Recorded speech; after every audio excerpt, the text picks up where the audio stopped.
How to buy USDT in Australia. Buying USDT in Australia with Australian dollars is straightforward through reputable cryptocurrency exchanges.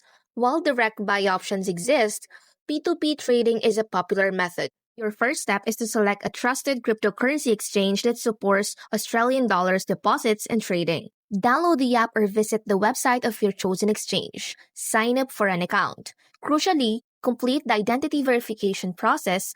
This is mandatory for regulated exchanges and involves providing your personal details. If your chosen exchange, like Binance or Bybit, offers a P2P marketplace, go to its P2P trading section. Select Buy USDT and filter for Australian dollars as the currency. Also, select your preferred payment method. Do not forget to check the seller's reputation, look for a high completion rate, numerous trades, and positive feedback. Once you find a suitable seller, start the trade, transfer Australian dollars directly to the seller using the provided bank details via your banking app. After trading, your USDT will be credited to your exchange's spot wallet. For longer-term storage, or if you prefer more control, you can then withdraw your USDT to a trusted external crypto wallet.